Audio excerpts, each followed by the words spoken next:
Team Liquid is one game away from punching their ticket to the grand finals. But mudgolems, of course, wants to put a stop to that. And they have one chance in this game. Let's see if they can do that. And of course, as promised, the answer to the Arcana, it was of course B, Terrorblade, as the hero that was given the third ever Arcana. Who got the second one? Who got the first one? Lena, right? I think so. Lena was the first one. I think it was PA. PA was not the first one. PA was after Terrorblade. Who got the second one? Lena first. Was it not CM? 10 seconds remaining. No. Who not? Wait, you know what? For a bonus point. Who got the second? I don't know. What do you win if you get the quiz questions right? Oh, you actually get a box of goodies, I believe. You have a chance of a box. Everyone who answered it right? No. There's like, you can Everyone gets a Rolls Royce. No, there's a link below the stream where people can actually see their the rankings, I believe, of everybody of Twitch chat.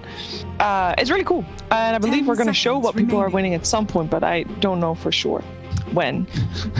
We're changing the box. I'm going to go through it first, see if there's anything good in there, and then we'll give the rest to you. Then there will be nothing left because there's only good stuff in there. You know, also is good stuff. Drafts. Drafts are good stuff. We're going to find out if mudgolems can draft some good stuff against Team Liquid to force out that third game of the series here.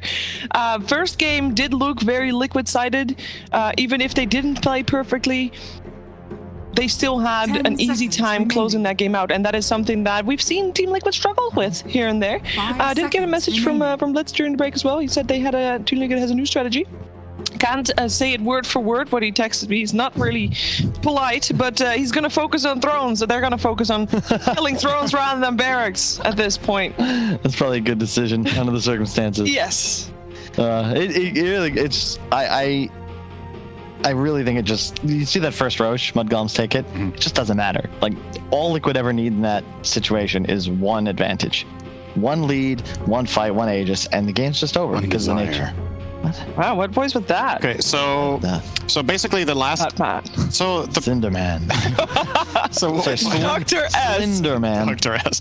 So one problem I had in the last game with mudgolems was, so they took the Oracle away. It was clearly a deny pick. They haven't rated it that high until now, and they were seemingly a bit intimidated by Liquid's Oracle.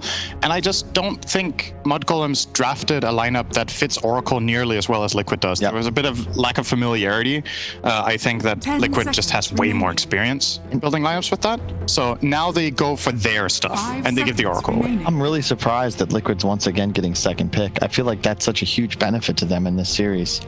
I think what's their choice? Well, it's just the way that first pick's being utilized. Like last game, to Sin's point, we'll take Oracle, Liquid take Rubik. We don't really like the way mudgolems utilize Oracle. This time they just switch it. Okay, we'll first pick the Rubik this time.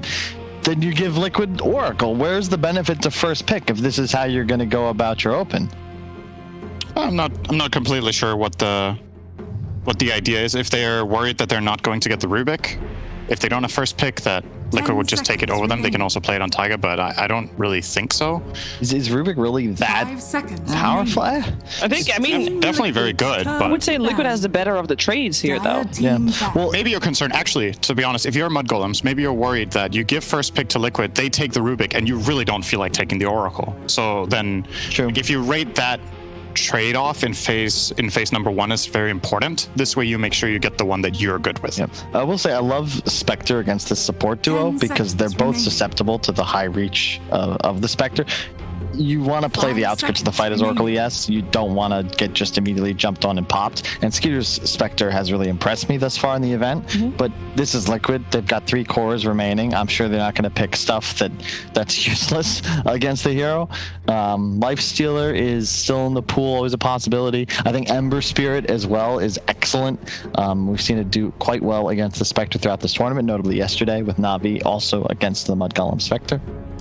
What I want to not happen now for mudgolems is that they fall into a trap where they end up not having enough team fight damage. Where, yeah, you have this Spectre and this Rubik that like to play like skirmishy or outskirts. Rubik is a really good team fighter if he can steal something that's really good for team fights. But against Earth Spirit, there's nothing cool to steal. Against Oracle, you can steal False Promise, and then you can kind of like trade off keeping people alive.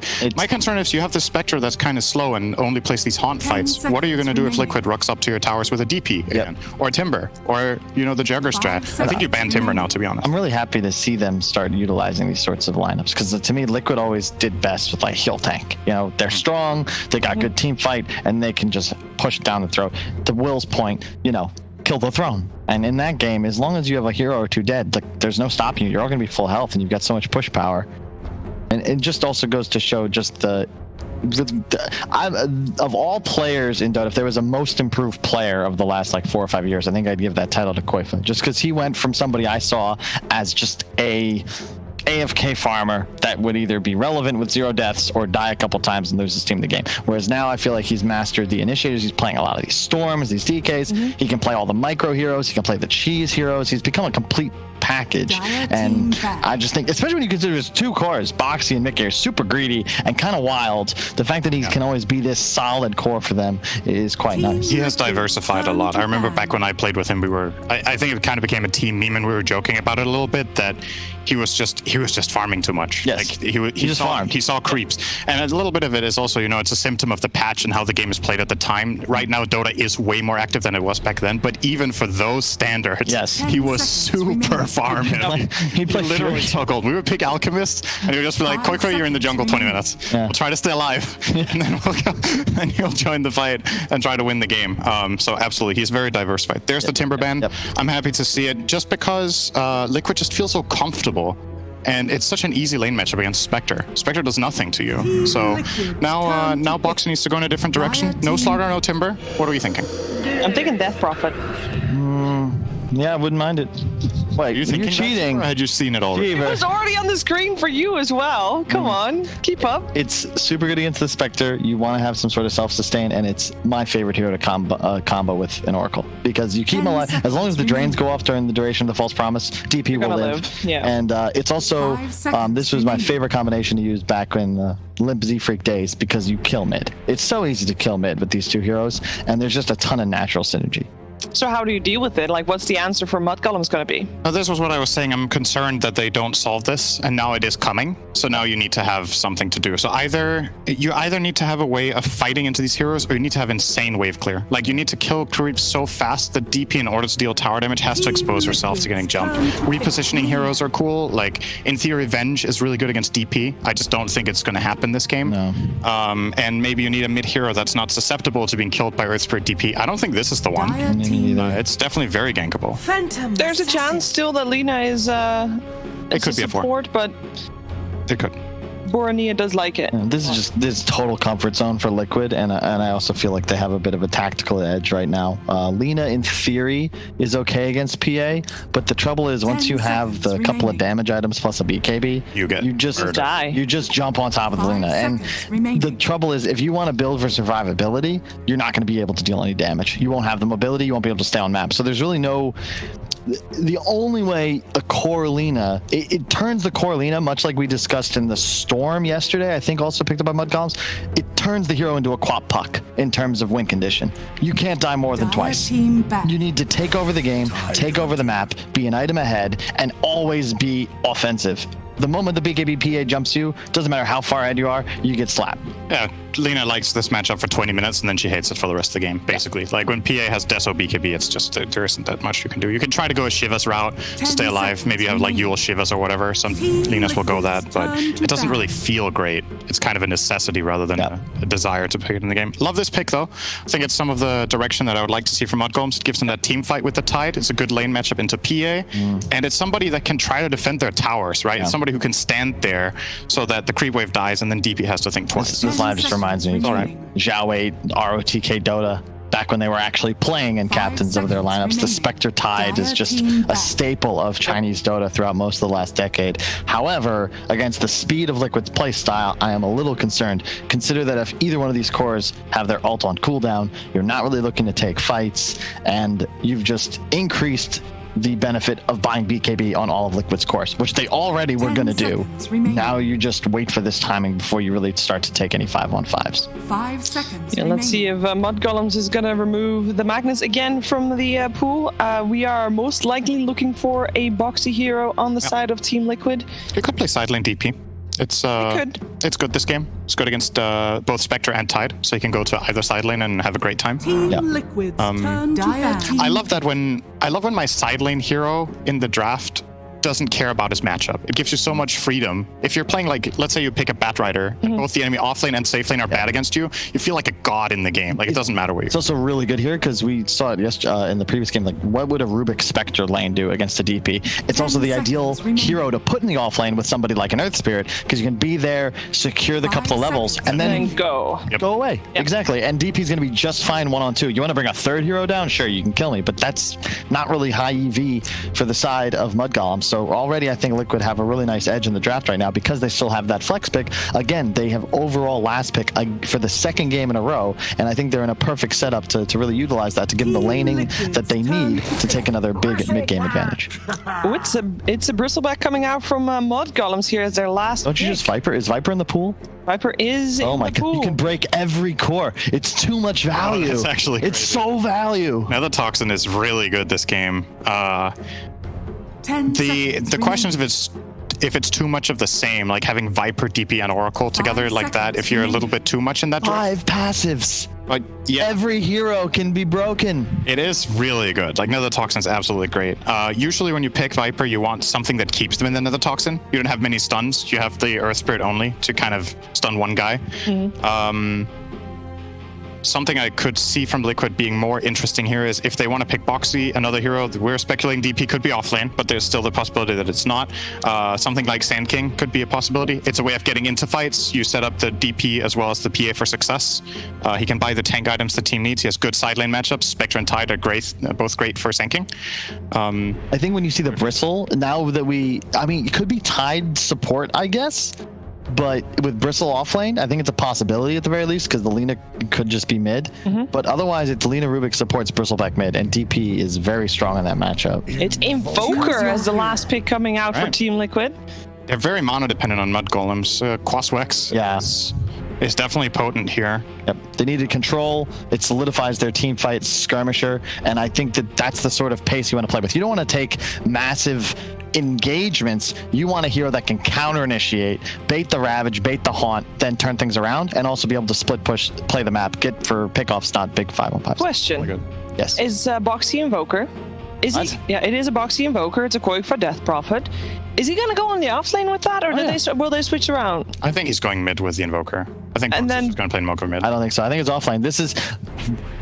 You may not have seen it, but in the legend that is NA Dota, there's a man named MSS who plays both 3 and 4 Invoker, and it owns. And if anybody can follow up, it's going to be Boxy. I do want to have one small follow-up question then, but isn't an Invoker offlane going to put the Earth Spirit also having to be offlane all the time because we want that Earth Spirit to rotate? Yes, that's my concern. I think it locks Invoker or Earth Spirit a bit too much if you put it there. And I don't think the mid matchup is bad for Invoker. Like, what's he going to play against? He can do fine against those. He's probably going to play against Lina because Bornea is Who playing knows? Lina. Fata is playing the Bristle, by the way. It's interesting heroes all around. Let's find out how this second game is going to play out with Odie Pixel and Fogged.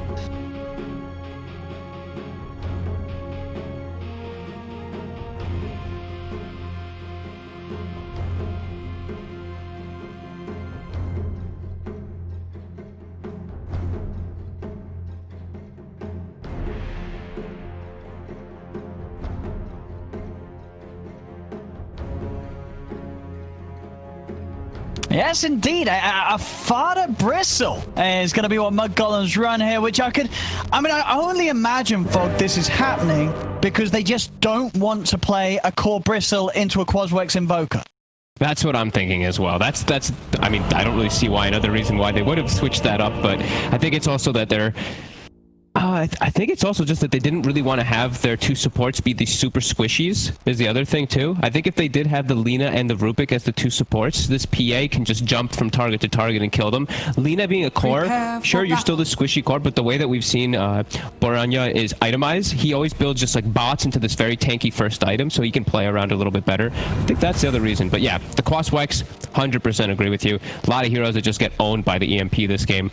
And I've seen them run this before. They've actually had Boxy play it a couple of times before, and he is actually going to be playing the mid lane this game, though, rather than putting it in that top. It's too good of a side lane Death Prophet game versus a 5-position Bristleback. You now have the best. You have such a fantastic target to Spirit Siphon in lane always, and you get free stick charge just the whole lane. Yeah, this is going to be very peculiar to see how this works out.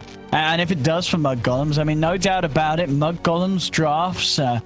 I mean, ever since the Secret Series onwards, they have been coming in with very different approaches to the game, right? There's no doubt about it. Mudgolems, they're doing things that nobody else is doing right now. Yeah, I mean, I'm really curious to see what Fada's idea with this Bristleback is going to be as a 5 position. Because I really feel like, especially up top, he's just going to give them free stick charges the whole time. I mean, he's going to go goo or something level 1 maybe. And just but mate, level 1 passive and you don't give away any stick charges. Yeah, good one. I was like, wait, what are you talking about? They're just tripping me up with even that. No, it's definitely going to be weird. I'm really curious to see what it's going to do in the game because... Yeah. I mean, I don't really see it having great effect versus a lot of the heroes. Like, let's say come mid-game and all that. Let's say when we get past the laning phase, what the hell is Bristleback really going to do? I feel like it's just going to give a target for Koikfa to Spirit Siphon in every team fight. Yeah.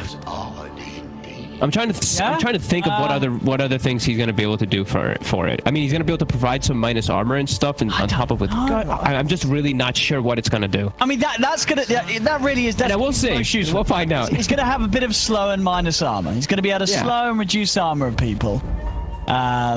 He's going to be a support that's maybe a little harder to kill, but as a support, he's going to be under-leveled, so... I will see. I mean, Fada's come up with some crazy stuff. Some of it's worked out brilliantly, and some of it has not worked out. So, we'll see which way this one swings. I mean, I'm so curious to see this all play. I mean, I look at Liquid's lineup and I'm like, damn, this is a very strong Liquid draft. It's all across the board. It hits every box. They're a little bit lacking on frontline, right? They don't have that tanky frontline for themselves. They have the Death Prophet who can pseudo build items to become that frontline. So yeah, at least they have that. And they've got the Oracle to back the DP up, right? So exactly. The Oracle can enable one of these heroes to be very aggressive in the fights. Yeah.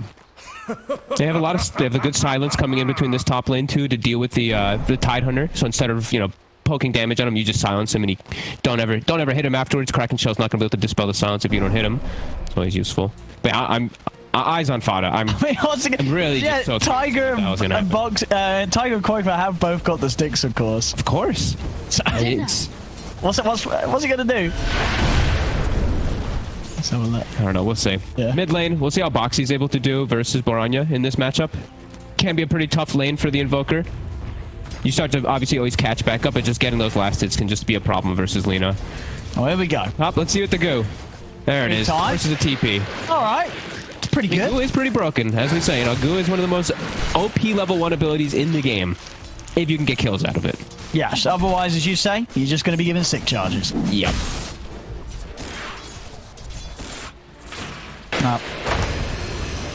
I know, I kind of just sort of want to keep my eyes on that top lane, but looking at the other lanes, what do you sort of expect out of this laning stage? Anyone going to struggle? Boxy on the Invoker. I think he's going to struggle the most. I'm pretty sure. I would say that Mick is going to be able to start catching up and farm decently versus the Tidehunter. It's actually, dude, Magic Wand. This might be the best Magic Wand game I've ever seen. There's Tidehunter, there's Bristleback, there's PA, there's Oracle. There's just everyone spamming spells in the side lanes. But yeah, I think Mika is going to be able to farm. 33 is also going to farm fine down here. Insania has to just watch out. He doesn't die. Milan has to watch out for his positioning. He supports in particular.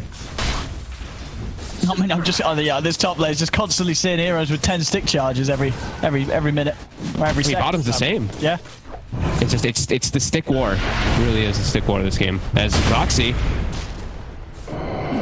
Dire's middle tower is under attack. He's gonna feed it. He's gonna get it. He's gonna feed it. That's the no talisman recipe as well. So I'll be able to finish off that extra bit of stats to help him in the laning. And bottom lane, both of them going at it here, Mickey and Milan. Pushing each other to the limits, and those sticks certainly being tested. I mean, this is Fada's actually making the space. Like, look at Skeeter's farm. He's getting uncontested farm up here. It's working. It is, yeah. Who cares how many stick charges these two have? As long as you're able to push them away. and the Spectre's able to free farm, your job's being done as a support. Yeah, they're coming out. I mean, all 3 lanes look like they're gonna win, but that's the big thing, right? It's what's it gonna do after the laning phase? You know, what's Fada really gonna start impacting? Because I mean, he is definitely securing the farm for Skitter. He's getting good pulls off the side too. He's forcing the wave in with his quills. Not too shabby. Mid still having Boxy suffering quite a bit actually against Baran. Skitter, he gets kicked under tower. Actually, not in tower range, just short of it.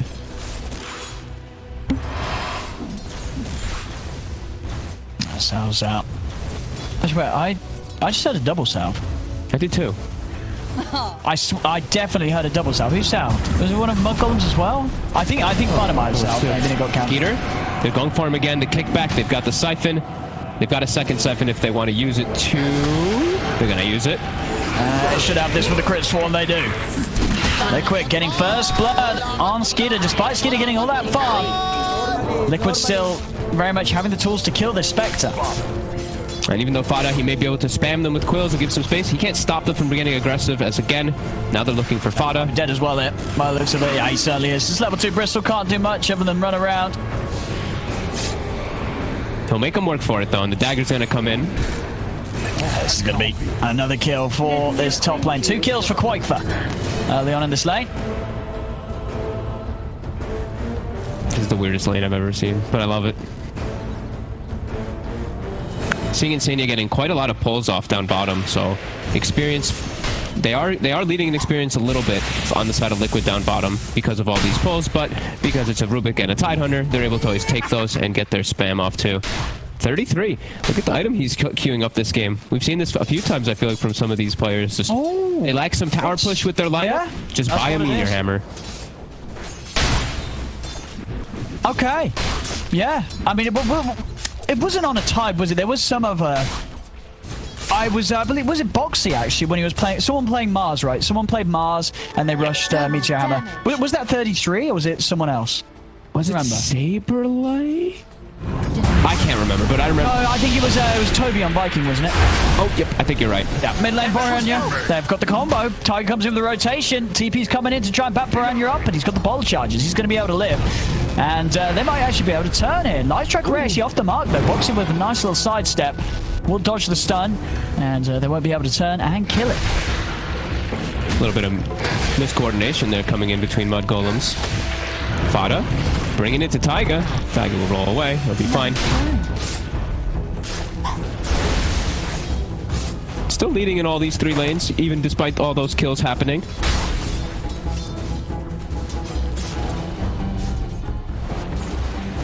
I'll be very intrigued, yeah, the 30...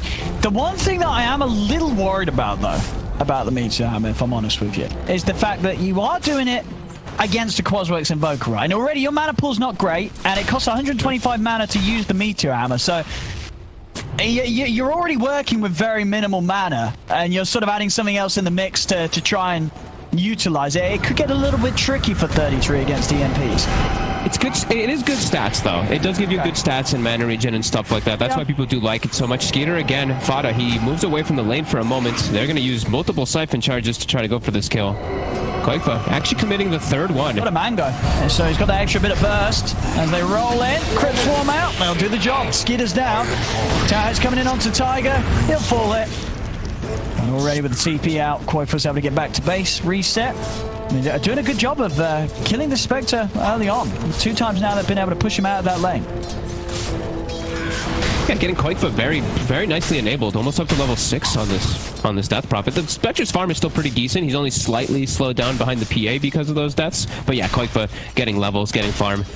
And then they forced the TP rotation too. They forced the movement from the Rubik. Can't actually punish 33 at all because of the build. He's gone the 1-3-1 build, fully survivable. Raindrop, 20 wands, and a raindrop. I just said raindrop twice. Perseverance, 20 wand, and a raindrop.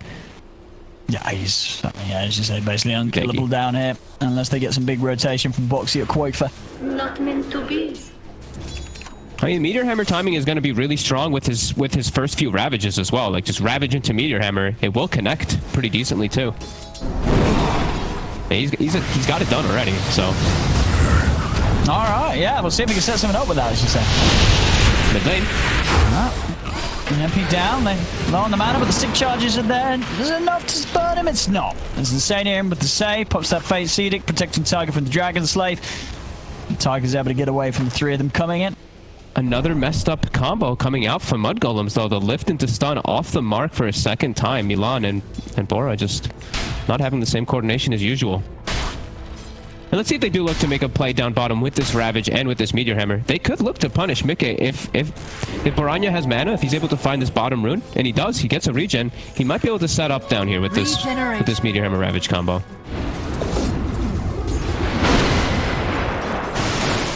Dire's middle tower is under attack. He actually catches Mikke too, so a lot of harassment going on to him. He's gonna start getting pushed out of the wave. Might have to make a rotation out of bottom soon. Yeah, I mean, and so yeah, with the one charges and the regen from the hammer itself and the range drop, 33 is going to have enough to be able to sort of just use the hammer on the tower off cooldown. Boxy.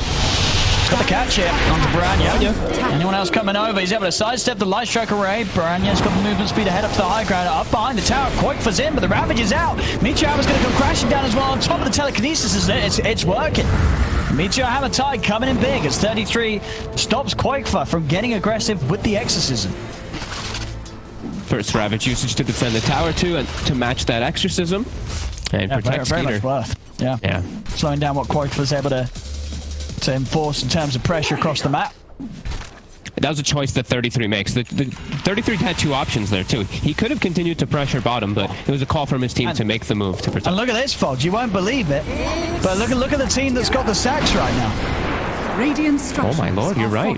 Mudgolem's taking a big old page out of Liquids, but they got way more than Liquid. Liquid actually not having anything going right now. I mean, sure they don't. Well, okay, no, they do. They have a little one by the Roshan.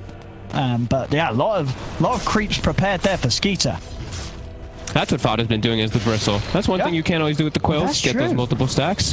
Hey, now I don't know if that was necessarily I don't know if it was necessarily the plan when they drafted it, but definitely Fada, you know, being big brain with the tools that he does have, you know, ending up being the one to play the Bristle.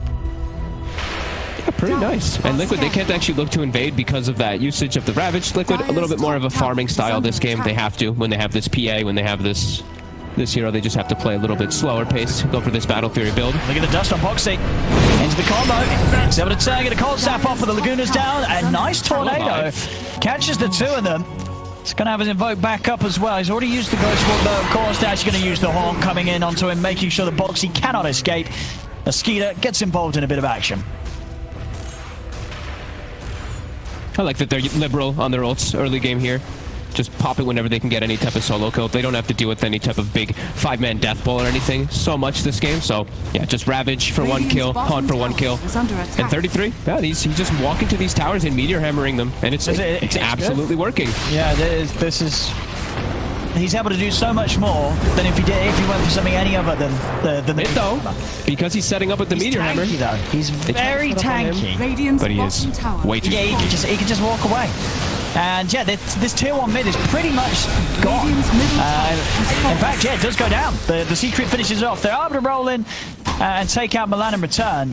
But there's pressure from 33. I mean, 11 minutes in, they've taken 2 tier 1 towers, pretty much all because of this Tide Hunter with the Meteor Hammer. Yeah, definitely the right choice for him this game. Wonder to see if he does go for any type of auras for his team this game. If he does want to go for the Greaves, as they do seem very valuable to try to protect these squishier heroes.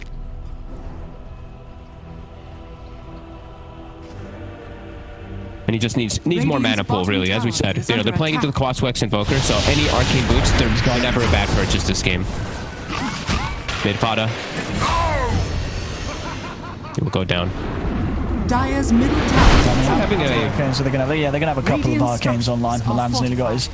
Yeah, that's one of the things that we usually do like to point out, especially when you're playing versus Quaswex Invoker. Either have an arcane ring because you get some lucky RNG, or have multiple arcane boots in the fights to try to just make sure that strength heroes can actually play the fights. Liquid, they have a lot of ults coming up right now, and there is no Haunt available for Skeeter. Skeeter's getting some nice time to farm a huge stack right now in the Ancients. Liquid got a pressure during this. Yeah, Fada has, I think for the most part, has been Fada making most of these stacks, but he's made a lot of gold here for this Spectre. The Skeeter. Dire's top tower. Still a little bit behind Mikke, but these stacks should should help him keep back up Mickey's progress, as he's just about one sword away from having the Battle Fury. So of course going to be a very good timing on the Battle Fury still. And he does have quite a bit of enabling for himself too. Like we said, he has the Oracle, of course. There's always going to be the alacrity in the later stages for this PA.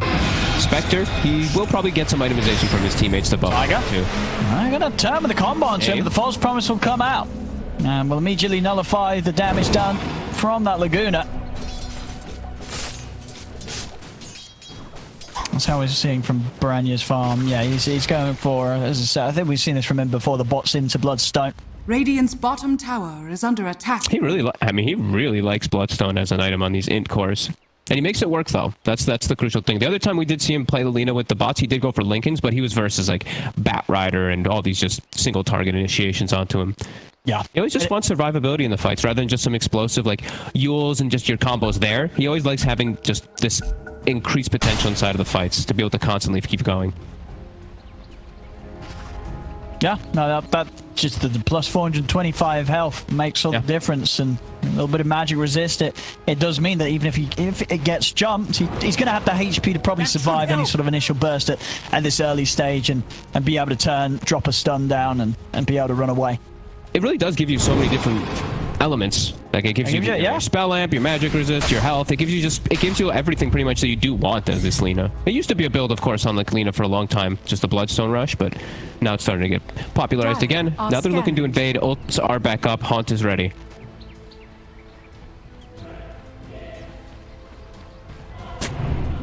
Tough for Liquid to fight around here into this Ravage. Pretty much impossible. Liquid just wants to play this game, sit back and farm, let the PA get the BKB, let him get the Battle Fury before they actually look into get any straight head-on fights versus this Mudgolems draft. Radiant's courier has been killed. The BKB is really going to be the name of the game for Liquid before they look for fights. I kind of want to see like everyone pick it up on their team. Yeah, I mean, always so good versus Tide. Yeah, Mickey for sure. I'd be very surprised if he doesn't go for it immediately after the Battle Fury. Yeah, I mean, maybe if he's feeling like he's not getting pressured at all in the game, he might still go for his Deso build.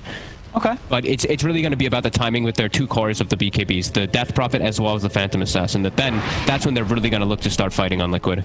I mean, yeah, I guess because he does have the backup of Insania. Exactly. There's always the argument to not feel too pressured to buy the defensive items. If you believe, yeah, they're not forcing the issues. They're chilling back, letting Mudgolems come at them now for the time being. Set up onto mid. TP reaction coming in from Mudgolems. See how much damage Liquid can get done to this tower. 33's walking over with the Ravage available. Starting to punch into Quake for a little bit. Getting a little low, but Insania has got False Promise at the ready, so won't fully commit onto him. It's hard for Liquid to push into this with 33 being around and also having the completed mechanism. Tough to push into Rubik and Lina usually as well too, especially when you have your own heroes as pushers. You know, Milan can get some very nice steals this game. He has one of the better ones right now already with the Crypt Swarm. He's got the double nuke that he can catch. He can catch Quake off guard. He's still fairly squishy in this game. It's the farm about that time though. Yeah, Mickey farming. Mickey, they're both getting equal amounts of space and doing just about the same with it right now. He is going for the Deso. He's got it queued up at the moment. Yeah, you're right. They're not really forcing too much. He doesn't feel the need for the BKB at the moment. Sure. He can still just get away with the farm. And from what you've been seeing recently, how do you nowadays sort of rate the PA against the Spectre later on? Like, is Spectre still the big spooky late game king, or is PA nowadays, because of these ridiculous crits that you're seeing, now the sort of safer bet? Radiant's bottom tower. PA's been looking. Yeah. It's just because she just kills the support sometimes in one hit. It's just the explosion factor that's too much. Dispersion overall is probably a little more insane just across the board to everybody, but support suffers so much versus PA. Sure. Yeah, even with the haunt potential, it's just you're going to be able to kill supports as a Spectre, but yeah, you're right. Yeah, you're not one-shotting support. You're not one-shotting them. They can react. They can get a glimmer off. Yeah. They can just go Scepter and get away or something like that. PA you just die. A lot of these times that I've seen. Radiant's middle tower is under attack. As it is, though, both teams seemingly content with the passiveness of just letting both of their carries farm freely. Mudgolems is coming out a bit ahead with all this farm. They are getting a little bit more because Fada is getting all these stacks up. He's even starting to farm the stacks because he's a bristleback. He's able to get these quills going on his ancients. And he's going to have a blade mail done at some point too on this bristleback. So some of that uncontrollable damage from the Death Prophet will start hurting Koikfa back. Dire are scanning. Oh, nice one here. Aquila. For the Spectre if he wishes. And what else are we seeing from 33 Archers Mech? He's gonna go. So he's gonna get that blink. As at the moment, their only real initiation being the haunt or a telekinesis. Having this blink ravage is it's going to be very nice. You know, they get in with a blink ravage, and that stun will give them the time to haunt it and kill heroes like the Oracle before Insania is able to do anything. Radiant's top tower. Yeah, is and under him having the attack. blink tag will allow him to always follow up with the haunt, so that I mean he'll catch the Oracle before the Oracle can get an ult. The Ravage AOE is quite massive in comparison to Oracle's level 1 ulti, so if he does get the blink at a pretty decent timing, yeah, and so Insania will have a very hard time getting any ults off. And I like this as well from Boxy. He had the full Radiant's vessel top queued up, tower but is under he kind of attack. realizes this game's slowing down, so he Slowing down a lot. spends it in on the Midas. He's ready. You know, he wants to be able to scale up with the rest of his cores with his PA. Scaling will be the name of the game for Radiant's sure. top tower is Smoke under coming attack. out. There's a DD rune on Boranya. I mean, the pace of the game is slowing down. They did sneak a Roche in the other game. I mean, that's the. I feel Considering like they something. could do it because they have this support bristle, right? The goo helps a lot. Not able to find Radiant's anything top with this smoke tower though. is Liquid get themselves away from the triangle. I think when they have Manta on Spectre, they can just force a Roche on the side of Mudgolems, and I don't know if Liquid can actually react. Until they have BKBs, I don't think Liquid can just head on fight. So I think, yeah, Manta Spectre and just go into the pit. They might actually just start it now. Yeah, they could definitely go for it with the goo. Instantly scouted though. But yeah, I don't feel Liquid wants to fight this. They're starting to TP some heroes in the area though. Oh, this is going quickly though. Even with just the level 1 goo, it adds up to about -10 armor. That combo with the DD. And 33 being able to tank this very safely. It's given them a good chance to do so. Liquid are able to reach in time. Going in. They're in with the roll. Roshan is very, very low. Branya looks to finish it and he'll be able to do so. As the Lina takes the kill and the Aegis. Branya gets both. They've lost Fada, but they won't mind that. As long as they can get everyone else out of there. But Liquid's chasing on. There'll be a buyback from Fada.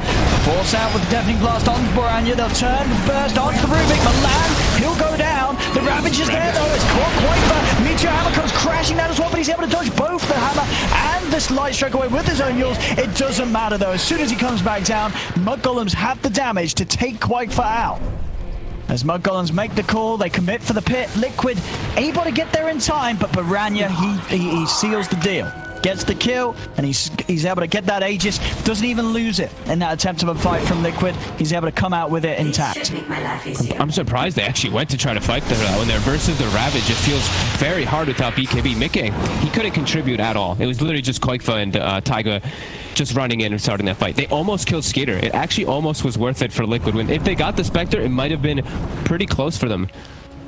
Yeah. Mudgolem's coming out just a bit ahead there on this. We see actually as well, but Mickey, he is going to go. He's decided back on the BKB, maybe just because of the way some of these fights are going, and Liquid realizing that they can't really just get rolled over in each of these engagements because they are falling behind overall. 4K lead right now for Mudgolems, and into the Aegis, and Mickey's got to be able to commit onto these supports without maybe the need of Insania having to look to save him, whereas most of these situations, Koikfa's probably going to be the one that needs to be false promised the most. Yeah, that is definitely true. They're also going to have a good double BKB timing since he did go for the BKB now. Koikfa's about Trying to set up onto Skeeter. They only have the 3 though. Yeah, that's not going to happen. They'll force some TPs in. So we'll get the reaction from, in fact, the entire team of Mudgolems. So it does give Mickey the safety of farming on his side, and will manage to find that sentry there, so can unblock the Ancients. Yeah, I'm not sure. Did you actually? I didn't even point that. I didn't even notice that. That was blocked the whole time. The whole sentry duration. It was, yeah, that was just about to expire. That was yeah. a very long duration. I mean, of him not being able to farm Ancients. And we've seen sort of how much Ancients are valued, nowadays by these cores. And I think, that 4K lead that mudgolems has, a big bit of that is that they've had free control of their Ancients. And yeah, Liquid having a massive period of time where they didn't have access to theirs. Yeah, and they did see Mickey farming up top for a second. 33 has rallied in a second, but they've got the stun set up. See if they've got the damage. Mickey having to put the BKB and he's going for the TP out. No messing around from him. He knows that he's under a huge threat from these two. At the same time, down bottom, Koifa's moving in. What's out? They're onto Insania. 33's in with the Ravage onto the three of them. Insania's out. Koifa and Boxy, they've got to run. Koifa's not going to get the chance to do so as Milan lifts him up, holds him back, and they're moving on for more. 33 in with a blink. Dagger out onto Boxy. He has the Ghost Walk. Got any detection on the front lines. Woo, he's trying for the Blind Meteor Hammer, but Boxy's too speedy. He will escape. But again, some good fights here from mudgolems, just holding their own. 33 coming in with these Ravages, and Liquid just aren't ready to fight into this right now. Mudgolems, without a doubt, just having the stronger heroes and progress at this 23-minute mark. Yeah, this Ravage is just, it's too much of a problem with them without them having the double BKBs. They have the timing now. Koifa does have it, but that last fight, they got baited by that Draga. They got baited by the 5 bristles super hard. And found another here. Skeeter cleaning up the massive amounts of damage. He kicks off with those illusions. It's just another catch. 8-7. Close on the kills, but the gold lead really amping up for mudgolems. And same to be said for the XP, reaching towards a 10k XP advantage. Mudgolems just doing quite a bit more than Liquid's able to achieve right now. Yeah, they're always able to fight whenever Ravage is up. It's just been Liquid constantly having to avoid everything here. And a couple of times now, Fada's just baited them into some bad situations. They're trying to get aggressive on him a couple of times, and they don't get the kill, and they get turned on. Yeah. And again, Fada. They can't kill him. 3 heroes trying to go for Fada. And Koifa, he turned. He turned straight back into them. Koifa's just dead. And now they're going to lose more. Insania, he's being chased out. 33's coming in from the side as well. Boxy's been dusted, and he's got the movement speed to break out of there. So he'll live. But Koifa just not able to back off in time, sort of awkwardly turning around back towards the side of mudgolems as mudgolems jump on him immediately. And it does result in once more the Fada Bristle. The sexy bristleback just baiting Liquid's attention in. They're getting drawn in every time by him. I'm not sure why they keep going for him. That's like the second or third time now that I've seen Fada just walks into them, and then they're like, oh, let's go for him. But they don't have a way to actually break him or kill him. And Boxy will be able to cancel the TP of Boran, yep. That's something. Fada? It's just in right now. 5-position bristle, it's level working. 14. It really is. Just a cloak and a blade mount, that's all he needs. That's all he needs. And he's already very hard for Liquid to kill. Like they same level as their cores. He's the same level as Koifa. Higher level than Boxy, who has a Midas. Yeah, I mean, that's just Fada things, He comes in on these heroes, you don't know what to expect. And he shows you the good stuff here. Oop, Tiger, he'll be spotted.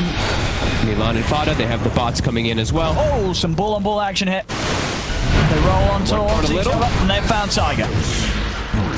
Mudgolems. They keep doing it. They keep doing it here this game. 7k lead. And Liquid, they're struggling. Liquid sort of in the position that Mudgolems were last game. They were just falling further and further behind, and very hard really to see what Liquid can do, at least until Mickey turns up. All of this has been going on with Mickey having very little involvement. He's been focused on the farm, and he is, of course, sticking far ahead of anyone else again this game. Easily 2k above the rest of the heroes in action. And the items are there. BKB, Deso, and Basher.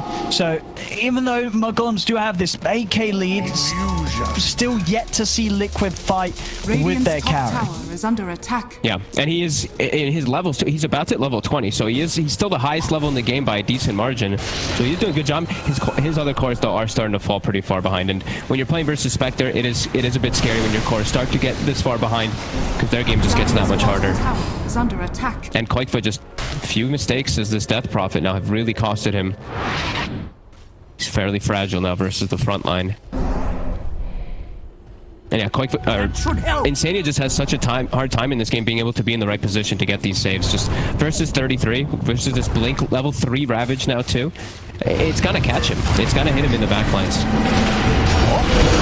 They're gonna try and jump Fada again. Hawk's out. Fada's still alive. Insania's been got upon by Skeeter. He's able to take him out. On the back of it this time, Mickey's turning up. Mickey's ready to help out Liquid in these fights. Jumps over towards Skeeter. They're running down the Spectre. Mickey's going to be able to find it. Another kill for the PA. Ravage comes off to the side. Did it hit anyone at all? No, he didn't blink. Radiant are scanning. They have to full distance. Yeah, they got out, thankfully, with 2 of their heroes, but he didn't blink. I think Skeeter was dead already anyway, though, but a floor Ravage coming out at the ideal moment for Liquid. This is the fight that they needed to come in. Yeah, Mickey turns up. Oh, and it's over. Did he get an Orb of Destruction? He got an Orb of Destruction, the PA. Mickey's got an Orb of Destruction coming out. I don't think he hit him on the side. I'm actually going to watch again on Let's have a look. Let's have a look. Maybe a Ghost clipped him, or did like Taiga clip him with a magnetizer? Whitefoot was around, but I don't know. I think he just floor ravaged, honestly. I didn't see anything hit him. But... What stops the blink? He just floor ravaged. A little bit of a slip up. And Skeeter looked like he was already dead though. So Liquid. Yeah, I don't think there was any. I think even if he did get in and land that ravage, I don't think it would have changed that fight. It was too late. No. Too late. But yeah, they even though mudgolems have held quite the lead, it definitely feels like some PA things might end up happening this game. Yep. He's got the Orb of Destruction. He's got Bash, Deso, BKB, Battle Fury. He's very, very farmed. And they've got the BKBs on all the cores now. You know, the Invoker, the Death Prophet, the PA, they have BKB, and they also are about to have BKB on Taiga too. So they're starting to really get those items kicking in to counteract the Tidehunter. And Skeeter, he's got to be very careful with his position. I mean, they go on top of them with Mickey. He's popping the Manta preemptively too. This is going to give them the opportunity to get in on it. The TPs, they're coming in immediately. They have to. They've got to protect Skeeter from this PA. They'll turn on to Mickey. Mickey able to jump onto the side towards Insania. 33 is going to try and charge him down. Rip will hold him back for now. Fada, look at the Boxy. I mean, Mickey will still be happy to fight this if he finds good targets to jump into. Taiga went in. Goes with the Tornado. Taiga getting Laguna deep by the tier 2 tower. He'll fall. Fada still trying to catch the attention of Liquid. 33, no Ravage for 25 seconds. Liquid still on the retreat. Mudgolems continue to chase. Haunt out as well as Skeeter. He'll look for Insania. He's in with the dagger. Boxy pushing back the 2 of them with the Deafening Blast. Haunt will come to an end, but the Manta pop. Skeeter staying on top of Insania. Quaver's got the X's. Charging in. 33 blinks forward. The BKBs are out. They turn. They're taking down Skeeter. Mickey, he's now over to 33. 1,600 damage crits coming out here with this Deso and Orb of Destruction. And Alacrity. And it really does feel that this PA might just be too big of an issue for Mudgolems, as Mickey is having no trouble carefully moving around the fights, finding the kills that he wants, and they're not killing him. He's going to go for the Satanic next. Once he has this Satanic, the stun control probably isn't going to be enough time to actually burst through him either. This PA is a huge issue for Mudgolems, despite the lead that Mudgolems has had for pretty much the whole of this mid-game. He's just way too big. With Satanic, he's going to be literally unkillable. I like that he switches from the Abyssal Blade choice, and just a very overcommitted chase. Skeeter, look how low he is when he starts getting this chase. 1,300 HP. He's still committing. 0 mana as well on him. His teammates are still just struggling to catch back up. Milan is all the way in the back. The fight's over before they even get to the position to help Skeeter. Just way too much of an over chase coming out from Mudgolems.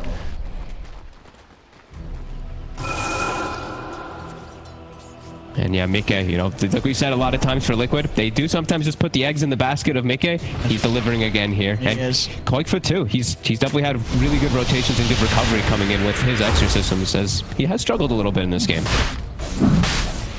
Skeeter could have gone into the pit. I mean, they've got Ravage. No exorcism, I guess, and they have Ravage. I think at this point, though, when Mickey is as farmed as he is, he's still happy to fight even into these ults, but they might not get there in time because they're doing it quickly, Mudgolems. And Liquid, they're not going to be able to make a move in time, so Mudgolems will get away with this. Aegis and Cheese, it's going to be both. Yeah, okay, Skeeter, he's going to pass the Cheese over to Boranya. He might need it himself on the Spectre as well. Boranya's had a tough time actually getting into position in the fights, but just for now, having it like this is good, and he is very survivable on the Spectre. He also does have the 3x greater Fairy Fire as well, that I feel like we see every time on these Spectres. It's a good timing here for mudgolems if they can find some type of pickoffs. Mickey got a lift on him. He's out. And very early false promise will be used though. As now Skeeter, he's ready to punish this. Turns over to Insania. Tiger. They're looking at Mickey, but Mickey's too elusive. They try and get Tiger. Tiger with a roll away. The dagger's coming. He tries to roll once more, but the dagger gets him. Keeping on mid, they see Boxy. They're going to try to cut him off here. Push the wave in as well. As we did see Liquid immediately when that was all happening. They went straight to lanes to push them out. Boxy still being stalked.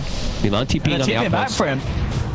I mean, are they able to read where he is? The dust is going to get him. Milan. Oh, that's a very impressive looking catches. Yeah, I mean, it forces a BKB charge out, at least on the way out. But not a nice attempt there from Milan. Reading the direction, he would go perfectly with that blink dust. Here we see another item. We've seen this a couple times for the Invokers. Just all about Mickey, all about boosting that PA. Alacrity and Solar Crest now always going to be thrown onto Mickey in the fights. And he's just 700 away from having this. Well, no, just 200 away. This wave will give it to him. He's going to have to stay tapped on. And yeah, he's about to be 25 too. Yeah. So because this is the big problem now that for Skeeter, his game in these last few fights, he's dying. You know, when Mickey finds this Spectre, sort of one crit is easily a third of Skeeter's HP. And they're making the move onto Skeeter. He doesn't have Haunt either. And Mickey's teammates are very far away. Oh, he can die twice here. Very easy. This is some very aggressive pushing from Skeeter. That's once. And they're trying to get over here.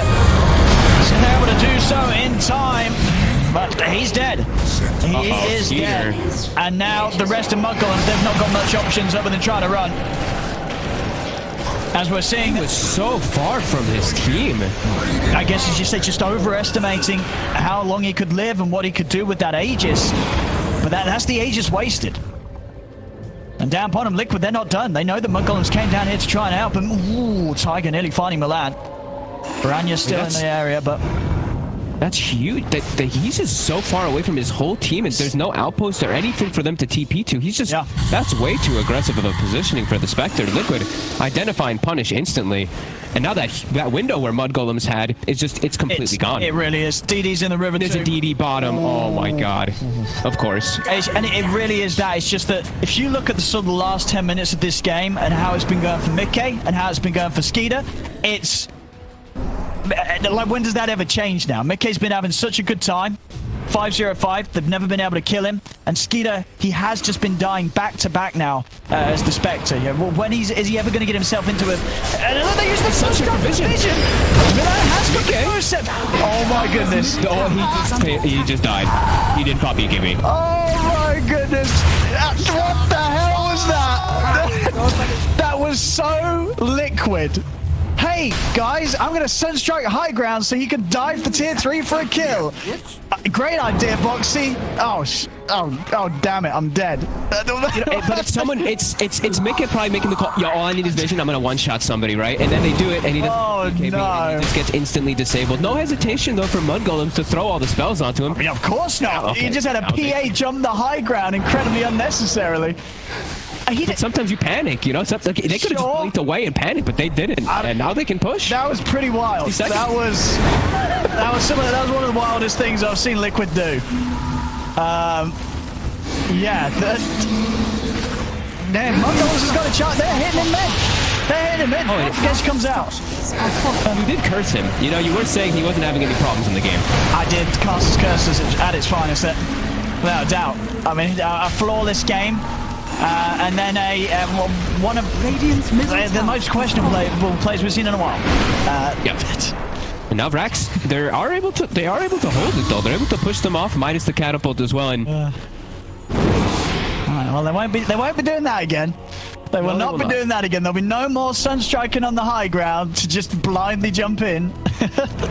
Did we get a camera shot of them when they switched to that there for a second? I felt yeah, if we had a player camera. That one would not have been a Liquid. I want to see even Mickey. I want to see Boxy's because I'm sure he must be laughing. I'm sure you can't. He definitely did chuckle. Oh, just look at that. I mean, who do you think is making the? You reckon that's Mickey screaming, "Go, give vision! I'll jump." You think that's Mickey? It has to be. Yeah. It has to be. It's not Boxy going, "Hey, Mickey." That's insane. I mean, he's still just very focused. He's very focused. And, yeah. Well, they won't do that again, as I say. I mean, I say that, it's Liquid. You never know. They probably will do it again. He's probably literally just telling them, like, yo, just chill. Like, we literally free killed an Aegis. Like, why are we doing this? Just wait for the next Roche and fight around there. That's where our strength lies. I mean, literally just had the best situation happen for them before that, so. And that is the thing. They really are still, this Mickey is that incredibly strong. Oh, but look at this. What we got? Fada, he picks up the Illusionist Cape. So Illusionist Cape now for Skeeter. Very nice. And he gets his Scotty picked up, and he has a cheese too. So, I mean, Skeeter is also still very strong. His farm not where he wants it to be, but well, this is, even just with this. You take the Wither Shack on the Lina, yeah? Yeah, look at that. 3,800 HP Lina. You've got all the mana still to work within the world. That's a tanky Lina. That's a very tanky Lina. That's a lot of HP. That's a lot of damage, too. MKB finished after that plate mill. He can actually hold his ground and hit now. Yeah, they can kill Mickey now. They get the stuns on him with this Lina and Spectre punching into him. Yep. Illusion. They most definitely can. Oh, Spell Prism. A Spell Prism and a time. Oh my god, they got like the best tier 4 items. Dude, these are some lovely ones. Right, who's taking the Timeless Relic? I mean, there's a few that want this. Is it to Tide or is it to Rubik? And does Baranya still want the Shaco over the Prism and the Timeless Relics? Both of those items are obviously very nice on Lina. I feel like they're better on the Rubik and the Tide, though. I think Rubik Timeless, Rubik Timeless Relic and the Spell Prism for Tide. CDR is too good. Yeah, with the Ravage cooldown, Spell Prism is in very, very good. Yeah. Right, well. Back to just a 1k difference here. Yeah. And what did Liquid get? They got an Illusionist Cape, they got a Leveler, and a Minotaur Horn and a Ninja Gear. Okay, Ninja Gear is a pretty big one too. I feel like that's always an item that's undervalued. Just amazing for initiations. Oh, who's taking it? No one. Taiga has it at the moment. I got the full Octarine on Quaver, yeah. So. Yeah, both teams still hitting these big item timings. It's still very even on net worth and. Yeah, it's still just that Spectre factor against what they have against the PA. I mean, at this point, really, because of Baranya's build, he is, without a doubt, the bigger threat to the PA. So with the MKB, he can tear through the PA. So yeah, I think he might now be the main focus target in the fights. Got this Lina. Yeah, this Lina's definitely much more of a threat than the Spectre right now, with the way that Skeeter's game has fallen off a bit. Yeah, it's still very fun, but you know, just not quite at the point where he's standing toe to toe with Mickey. Roche does come back up. Gonna kill the courier there. Nice scouting there with the Shivas. Botsy Ghost Walk just scouting, giving some information on the high ground.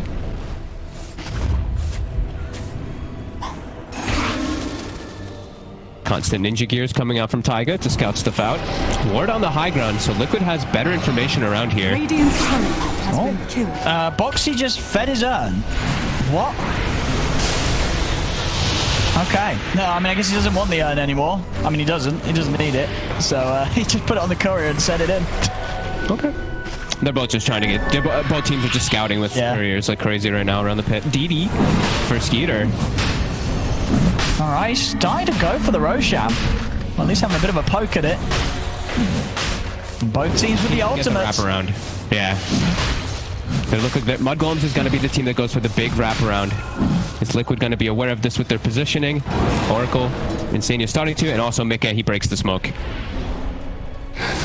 They're covering all their bases here, making sure they keep that high ground advantage. Here comes Skeeter with the DD. Tiger's going to start things with a roll in straight away. They get the EMP Tornado down in the midst of it. Jump forward. Mickey committed with a BKB, trying to get rid of 33 before any Ravage can come out. And the 2700 cripple allows to it. Now jumps over towards Baranya.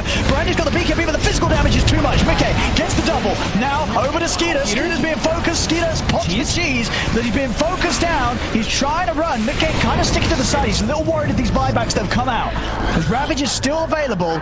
33, is he going to be able to find a chance to get in? He's smoked up right now. He's heading over. Mickey tries to jump in. They've got the lift up. Have they got any follow-up lockdown onto Mickey? 33 still has the availability for the Blink Ravage. Liquid is beginning to retreat. And understandably so. That was a lot of resources mudgolems have used there. 3 buybacks coming out from mudgolems. They're going to move towards Roshan because they feel like they obviously have to find something with these buybacks. But this still could absolutely be contested by Liquid. They have Ravage, and there's no BKBs on the side of Liquid right now. Okay, he's in. Mickey's just in. He just committed straight away. It's going over towards Fada. The MP will force them to back away. Some of the mana will get burnt. Mickey, actually, no, that was the stolen EMP. It was the stolen EMP. It took away all of Mickey's mana. Milan's made it very hard for Mickey to jump around right now. Now comes the OG EMP from Boxy, but Mickey is dead. Buys back. They're looking to get into this pit. Tiger, he's going for the roll-in, but the kill, it's going to be mudgolems as well as the Aegis. As mudgolems, they claim it all from the Roche pit. Now up to the high ground. Can they get a grab? They get Boxy. Boxy. Is there going to be any help for him? He's got the Minotaur horn. Trying to run, but mudgolems are chasing. Still has the BKB ice wall down. So 33's actually going to put the Ravage onto Quakefer, but there's no follow-up jumping from Mickey. He's in the midst of it. He's going to turn over towards 33, trying to finish off his side. Now he looks towards Skeeter. The bashes are there. Skeeter being focused. And they bring him down the walls. There's 33 pops a refresher shot. The second Ravage, the chain stun. Mickey's out. Is it dieback on the PA? As now, they're still strong. He's got the BKB and the exorcism for quite a bit more. Boxy is being focused. They're good down, but they're protected. It doesn't matter. 33's into the anchor smash. Boxy buys back. 33 dies. So two heroes on one hero on either side, both out of the game for 2 minutes. No buyback. Mudgolem's much stronger right now, though, rallying around the Spectre and the Lina. Having no PA is going to be hard. And Death Prophet, no ult now. It's going to be wearing off in a second here. They're just forcing in, taking these barracks. And get the range. Radiant structure. Melee as well by the looks of it. Glyph will buy some time for Liquid to try and defend these racks. Quite for just getting gone completely. And sending having to use the false promise. They're going to put the horn. Jump over towards Boxy. Boxy, he's dead. That's a dieback on him as well. Out for 2 minutes. Quakefer and Insania trying to scramble their way back towards the base. They're just going to ignore the mudgolems. They're looking to try and close the game. They're onto the tier 4s. Tiger's going to be up in a few seconds. Still a minute without Mickey. As mudgolems and pushing on Quake for 30 seconds until exorcism. Quakefer still a very strong frontliner here, forcing mudgolems to change their attention away from the tier 4s and look for the more achievable targets. Go for the racks. Repair kit slowing them down as well. They've got the control over to the side. Insania's going to be kicked away by Tiger. Beautiful save. Keeps Insania living as Insania's going to be able to make it back to the fountain. Tiger takes Laguna to the face. He'll fall. Tiger's out and down. Skeeter getting very low right now. Now Magnetizer dropping. will force them to back. So Liquid, they are going to be able to, well, maybe not. There's still 25 seconds, no Mickey. And Barnya, he's pushing fast. Radiant's courier. Tier 4's down. Ancient exposed. He actually jumped back to the base just now. So they won't have the Spectre for a bit. Okay. And yet these Spirit Siphons are pushing up. He's got exorcism. They've got to back off now, the mudgolems. They've got to be happy with what they got. And they did get a decent amount. Mid-racks, tier 4s. Weren't able to end the game, but certainly coming in with a big hit onto Liquid down that middle lane. A lot of buybacks coming out. Definitely seeing that the BKB is going to have to be really crucial for Mickey when he does use it. It's running low. There's 6 seconds. It's not enough for him to just actually focus down and kill all these targets. They're getting a bit too tanky for him. The Ravages, the control, it's starting to get there for him. Quakefer's actually the one starting to do a lot of that dirty work. Yeah. He's starting to clean up heroes inside of the fight, but yeah, Mickey. I mean, now he needs to finish up Abyssal too. He's got it pretty much done, but he's having a lot of trouble just killing these targets during BKB. No, it is at that point now. One good smoke movement onto the enemy carry, enemy core really at this stage. Probably give you a good shot winning the game. Definitely so for mudgolems without already having that free access down the mid lane. But with them, 7 heroes right now having their buybacks on cooldown, there's quite the window for Liquid to find something. Or mudgolems, either team to do something. Yeah, Daedalus on Baranya. Oh my god. Yeah, they've got to really worry out for this Lina. If Baranya's able to stand his ground and punch into the PA, which for the most part he's been able to do. He's 5-1 and 13. They haven't been able to kill this Lina. Baranya is really putting in the work right now and sort of picking up where Skeeter sort of fell behind. They just have so many different ways to protect him now at this point. And the build that he's, like we said, he goes through this bots build every game on this Lina, as we've seen, and it works out because of the way he can position himself in the fights. And they just keep throwing buffs onto him, protecting him. Same being said for Liquid. They finish up the Abyssal Blade on Mickey now, so he has a better form of way of controlling and sticking on Boranya. And yeah, it's all up to who kills one of those heroes, who gets the better jump, Who's able not to- those buybacks. Who can get that kill? Dire's middle tower is under attack. Who's able to start the fight with a Smoke. quick catch? And Liquid.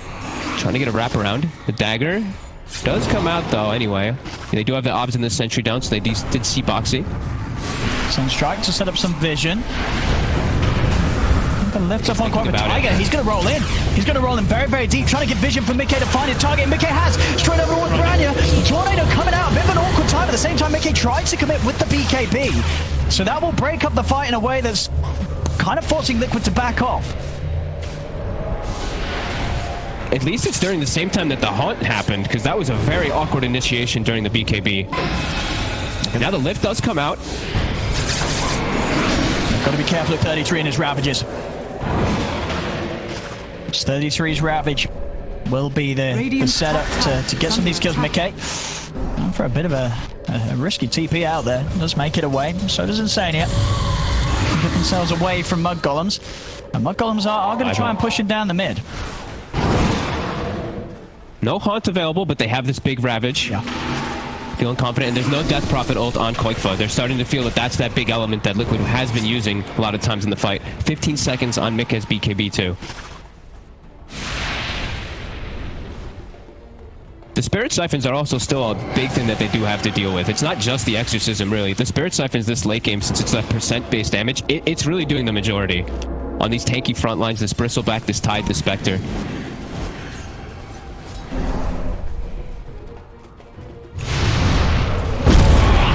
Inching away. Buying a full refresher now for Koikfa, so he's all in. He has no buyback either now.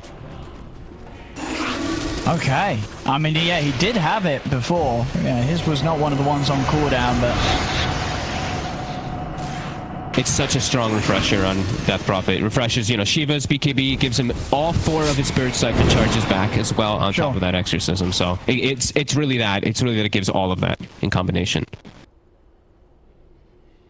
There we go. So, at this moment in time, a very, very close game. And definitely ended up a little bit closer because of that bit of a blunder from Liquid earlier, diving the high ground. A little bit of a mistake, for sure. But that's what we like. That's what we're all here to see. Everybody loves a good mistake. That's the only reason why everybody's watching at home. They're here to, of course, to see the mistakes the pros make. And mistakes are what makes Dota 2 such a wonderful game. As we get to points like this. And Mudgolems, they're getting very tanky on everybody now at this point. The PA, like we said, the BKB duration, it has to be explosive. We see the item queued up now from Mikke. He's going for the Rapier. He's feeling that he can't kill these turrets. Like, Rubik has an E-Blade. Rubik is probably the likely one that can just get popped, maybe from like a dagger or something like that, but nobody else. None of the other heroes on the side of Mudgolems can die easily. Fada has 41 armor as this Bristleback. They all are sitting at like 20 plus armor. Yeah, I mean, the support Bristle has definitely had its merits this game. This has been it absolutely has worked out to the point where I wouldn't be surprised if we see Mudgolems do this again. Whether or not it was intentional from the moment they picked it, but you know, Fada, he's been making the space and he has been that tank, and he is now that support that doesn't die to a late game PA in one hit. You know, as we've seen, you know, at this stage, your standard support probably going to die to a one little crit from PA. Bristle, you're going to have a chance to live. You're going to get a chance to live and get all your items off to protect your teammates. You know, Lotus Orb, particularly on the Spectre. Lotus Orb is huge because it reflects, you know, reflecting that Spirit Siphon. If they can get it off, that's going to counteract a lot of Koikfa. Liquid getting aggressive here. It's just an illusion of Skeeter, though. But they have an idea of where he is because of where that cape came from, or where the Manta came from.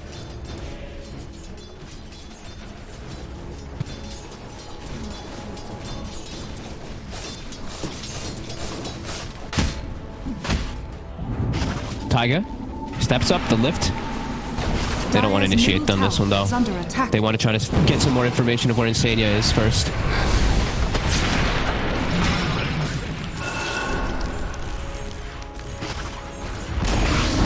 Dire's middle tower has fallen.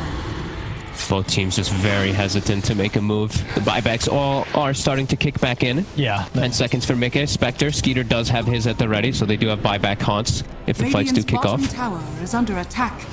Yeah, I mean, that's, of course, still the big strength that the Spectre does have against anyone else. That buyback haunt, you have to take that into account now at this stage. It's absolutely going to be used every time to the point where, I mean, how do you sort of play around that sort of knowledge that if you do commit onto the Spectre first, she's just going to be back for round 2 immediately.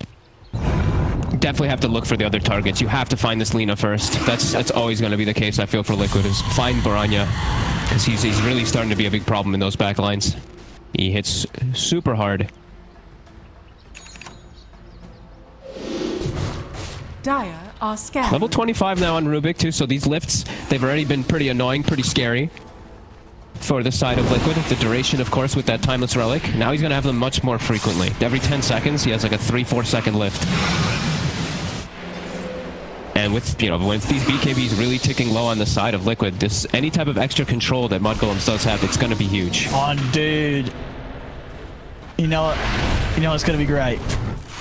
What if we get 60 minutes?